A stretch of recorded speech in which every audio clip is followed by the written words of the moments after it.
My name is Nicole Onzeldua, and I'm the ketamine integration specialist here at Wellness for Life. I'm also a somatic yoga therapist, and one of the things that I think is really, really important whenever we talk about our mental health is this idea of integrative mental health. And I want to tell you a little bit of what that is. Integrative mental health is this idea that there's more things to our mental health than just one, and that we can integrate multiple modalities and multiple things, and understanding that there are a multitude of resources and things that actually contribute to our mental health. One of the biggest things that contribute to our mental health is sleep. This isn't just about how much you're sleeping at night, it's the quality of sleep.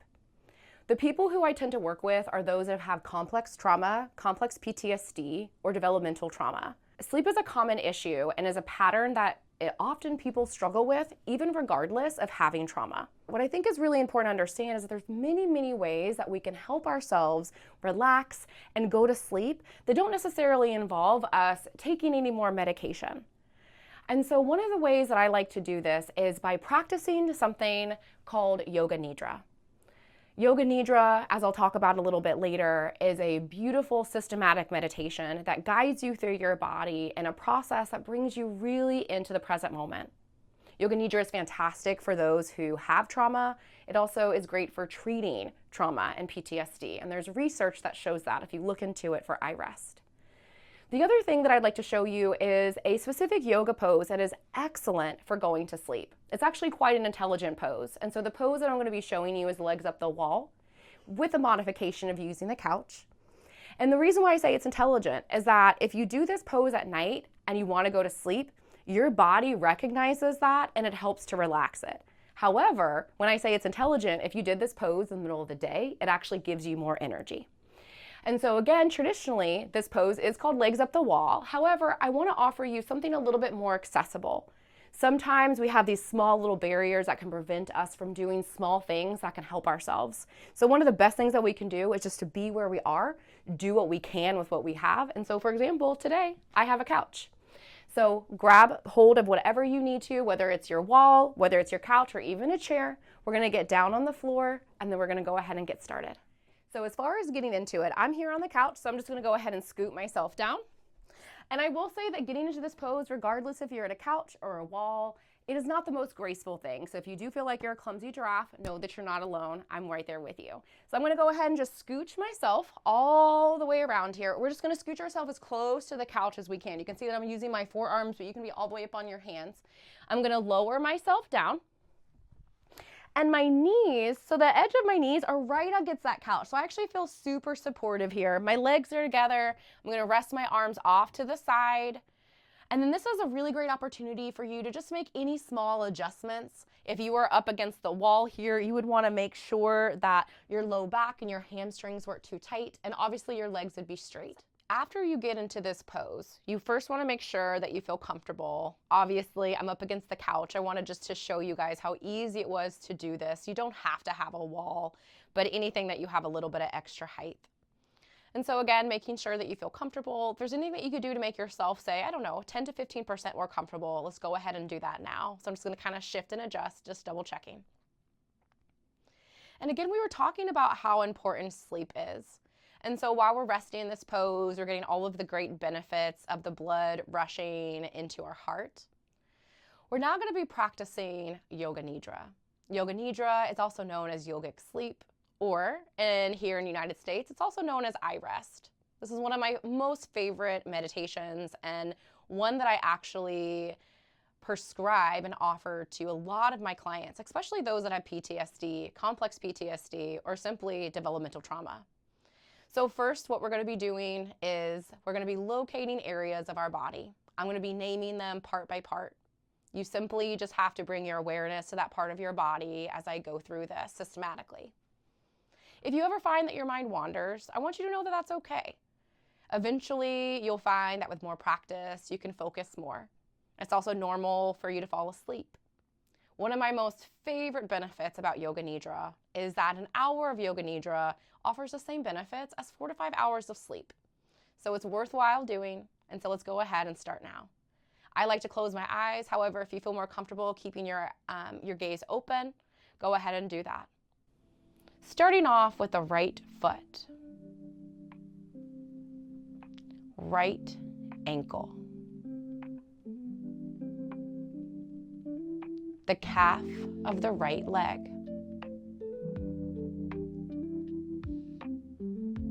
right knee,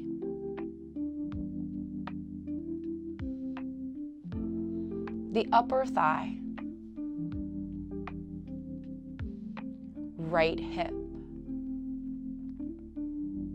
the entire right leg as a whole, left foot,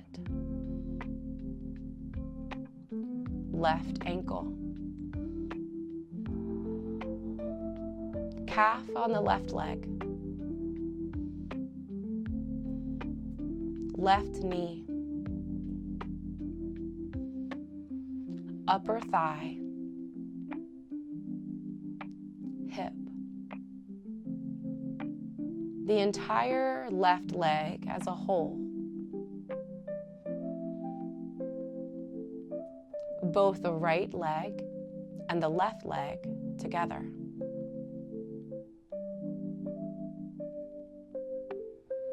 Pelvis, the low back, the low belly, belly button,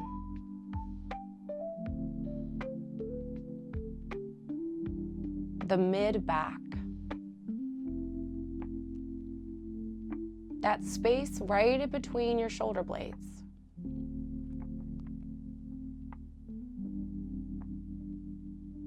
the upper back, tops of the shoulders,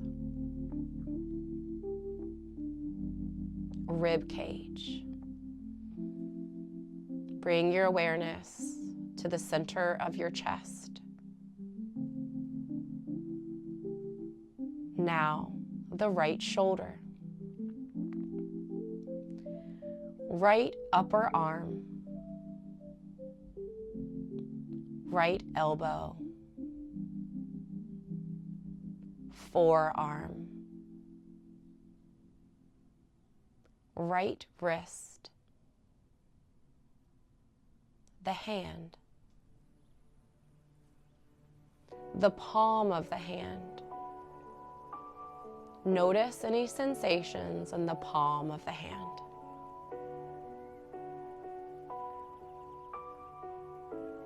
The thumb,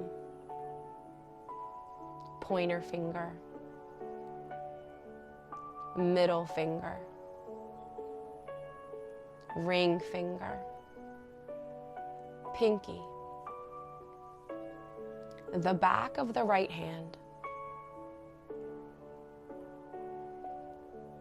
the whole right arm, left shoulder, upper arm,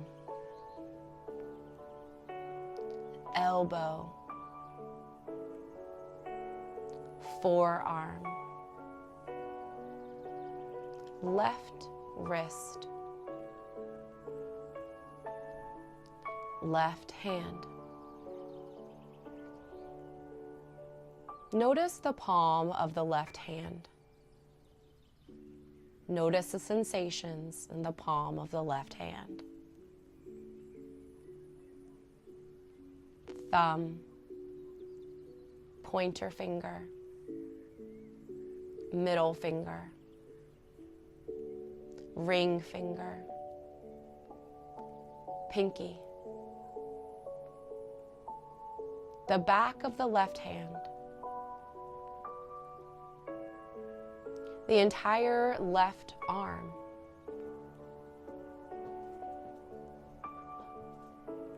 Both the right arm and the left arm together.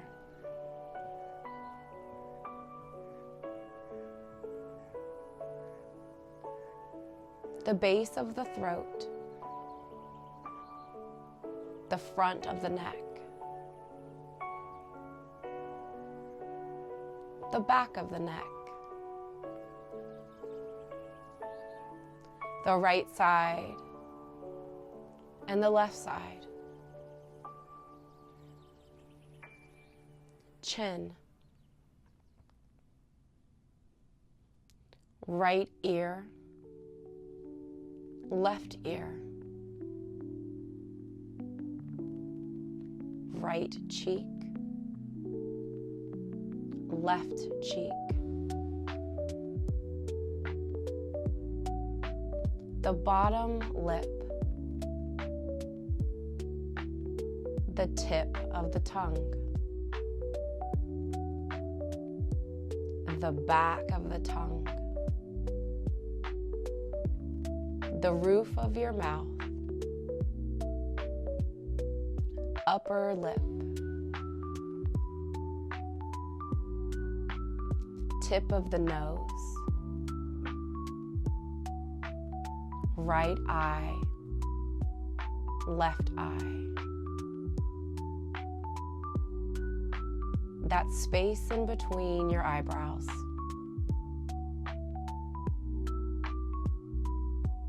The forehead. The back of the head. Front of the face.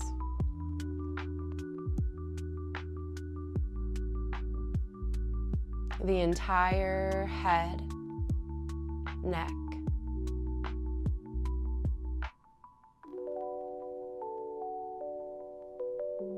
Now, just the right side of the body. Just the right side of the body.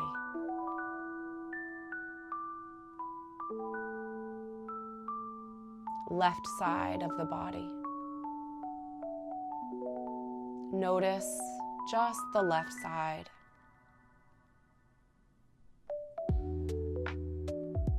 And now both the right and the left side at the same time. Notice the whole entire body.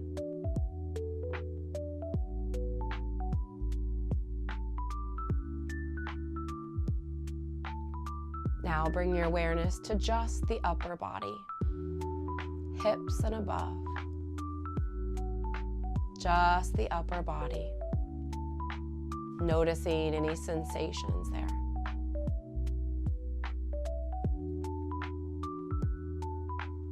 The lower body. From the hips down to the feet.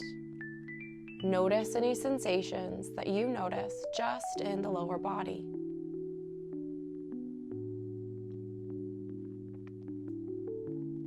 And again, we bring our awareness to the body as a whole. Top of the head down to the toes. Notice what, if any, sensations arrive in the body as you tune into it.